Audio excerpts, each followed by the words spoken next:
Ladies and gentlemen, mesdames et messieurs, bonjour. Comme vous l'avez sûrement suivi, le Conseil de sécurité vient d'adopter sa résolution sur le Sahara marocain à l'unanimité, prorogeant le mandat de la MINURSO d'un an, ce dont le Maroc se félicite vivement. Cette résolution survient 3 mois après l'entretien téléphonique de Sa Majesté le Roi avec Monsieur le Secrétaire général des Nations Unies, qui a renforcé et confirmé le partenariat entre les Nations Unies et le Royaume du Maroc, qui est basé sur le respect mutuel, sur la transparence, la neutralité. Cette résolution a également confirmé pour la 9e année consécutive la prééminence de l'initiative d'autonomie marocaine ainsi que les efforts crédibles et sérieux du Royaume du Maroc pour régler ce différend régional qui n'a que trop duré.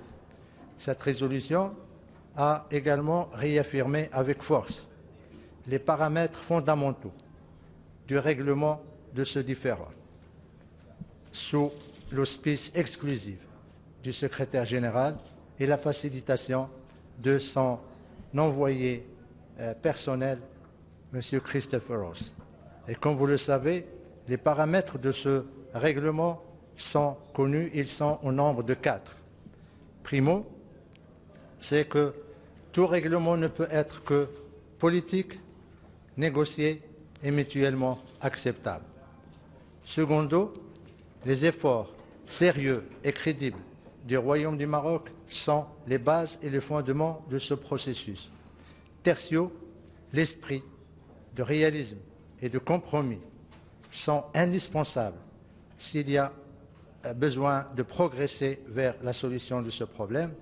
Et quattro, c'est que le rôle indispensable et fondamental des États de la région et plus particulièrement de l'Algérie, pays hôte des camps de Tindouf, pour que d'ailleurs le Conseil de sécurité a invité instamment à coopérer pleinement entre eux et surtout à s'investir davantage pour contribuer au règlement de ce différend. Par ailleurs, les membres du Conseil de sécurité ont salué les efforts, les récents efforts et réalisations du Royaume du Maroc dans le domaine des droits de l'homme et renouvelé leur confiance dans les institutions nationales des droits de l'homme, plus particulièrement le Conseil national des droits de l'homme et ses commissions régionales à Dakhla et à Laayoune dans leur rôle de promotion et de protection des droits de l'homme sur l'ensemble du territoire marocain, Sahara compris. En outre, les États membres du Conseil de sécurité ont félicité le Maroc pour sa coopération avec les procédures spéciales et avec l'Office du Haut Commissariat aux droits de l'homme. Et comme vous l'avez sûrement remarqué, Monsieur le Secrétaire général des Nations Unies a bien voulu mettre en exergue dans son rapport que le Maroc a lancé aux procédures spéciales 10 invitations depuis avril 2014, ce qui représente un record qu'aucun pays des Nations Unies n'a jamais égalé dans ce domaine. Enfin, les membres du Conseil de sécurité ont réitéré avec force l'exigence de l'enregistrement. Et cet appel pour la 5e année consécutive, cet appel récurrent, s'adresse plus particulièrement à l'Algérie, pays hôte des camps de Tindouf, afin de permettre au Haut Commissariat aux droits de l'homme d'enregistrer ces populations. Malheureusement, et comme vous le savez, l'Algérie continue à s'opposer à cet enregistrement en violation flagrante du droit international humanitaire, plus particulièrement la Convention de 1951 de Genève et son protocole de 66 sur l'enregistrement. C'est également en violation des responsabilités et obligations de l'Algérie. Le dernier mot, c'est pour m'acquitter d'un agréable devoir, celui d'exprimer notre reconnaissance au groupe des amis, les États-Unis en tant que penholder la France, la Russie, l'Espagne, pour leurs efforts d'avoir mis tout en œuvre afin de préserver l'intégrité de la résolution, ce qui a permis de venir à l'adoption de cette résolution dans une atmosphère de sérénité, de calme, ouvrant ainsi la voie à la reprise du processus politique. Voilà ce que je tenais à dire en tant qu'introduction et je suis à votre disposition pour vos questions. Je vois, Adla, vous voulez poser une question. Allez-y. Oui. Qu'en pensez-vous du rapport du secrétaire général à propos du Sahara occidental? Ça serait très hasardeux de ma part de commenter un rapport ou de faire une évaluation d'un rapport de plusieurs pages et surtout de plus de 84 paragraphes. Mais si votre question est est-ce que le Maroc est satisfait ou non du rapport, je vous dirai en toute franchise oui et non. Nous sommes satisfaits du rapport parce qu'il a permis de corriger les dérapages qui ont marqué et altéré le rapport de l'année dernière, notamment en ne faisant plus de références biaisées territoire non autonome, la question des ressources naturelles, l'égalité entre un État et également un acteur non étatique, le fait d'occulter les réalisations du Maroc dans le domaine des droits de l'homme.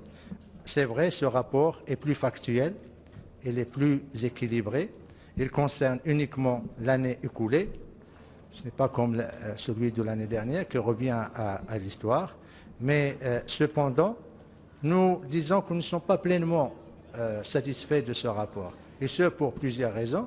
Tout d'abord, il ne prend pas en considération la dimension de l'enregistrement des populations des camps. Ce n'est pas suffisant. D'autant plus, il n'est pas factuel, parce qu'il y a eu une délégation technique qui est partie du Haut Commissariat aux réfugiés à Alger, et il n'y a aucune référence sur la réponse des autorités algériennes à ce sujet. Deuxièmement, le rapport ne fait aucune référence au détournement de l'assistance humanitaire, notamment le rapport OLAF, l'Office de la fraude de l'Union européenne. Le rapport fait également abstraction du rôle de l'Algérie dans le règlement de ce problème, et nous savons tous que c'est l'Algérie qui a créé le Polisario, qui le finance, qui le soutient dans sa campagne diplomatique et continue toujours à manœuvrer pour qu'il soit admis ou bien pour défendre ses thèses. Dernier élément qui nous pose problème dans ce rapport, c'est que la situation des droits de l'homme dans les camps de Tindouf est passée, c'est-à-dire elle a été présentée de manière soft, alors que nous savons tous que Human Rights Watch a publié un rapport accablant sur la situation des droits de l'homme.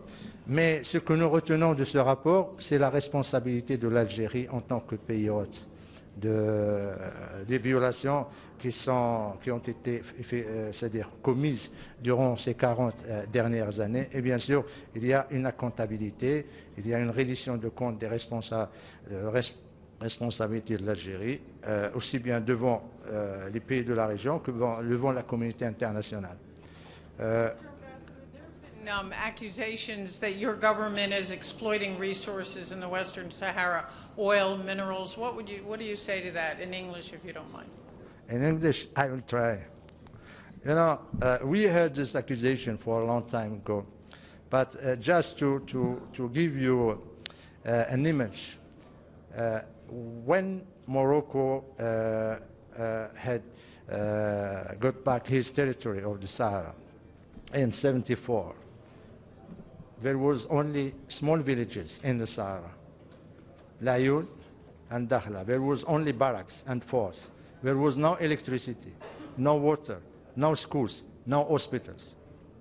And population was just small population because population was nomadic one. You go now to the Sahara and you will see that big cities, there is ports, there is international airports, there is economic activities, there is fisheries, there is industry, and Dakhla is becoming a touristic destination, international and sports destination. So who have done all this is Morocco investment. And you read the report and you will see that the Secretary General recognized that there is a huge effort of investment, of development in the Sahara territory. So when people are talking about the resources, what kind of resources? When, for example, we have $1 from these resources, Morocco is investing $7. Can you imagine that Morocco have invested $4 billion for the last 40 years? As far as it concerns now the exploitation, what they are called the exploitation of natural resources, the Corel legal advice has been very clear. Paragraph 24 and 25 said that as far as any exploitation or any contract have been taken with consultations of the population or its representatives or in their benefit, they are legal. That's what we are doing in fisheries, in phosphate, and now in the exploration of hydrocarbons or petrol. The companies that are now exploring, they have signed an agreement or memorandum with the Moroccan authorities, and especially the office who is in charge of that, to involve the population, to consult the population, and to benefit for the population. And indeed, there is a report by these companies that they have been traveling in all the cities of the Sahara, meeting with notables, meeting with the tribes, meeting with the representatives, meeting with the youth, with the women, to ask them what are their concerns and to show to them that what they are doing, what they are going to do will be in their benefit. So we are in the framework and full respect of international legality, and we are also in conformity with the legal advice of Mr. Corel of 2000.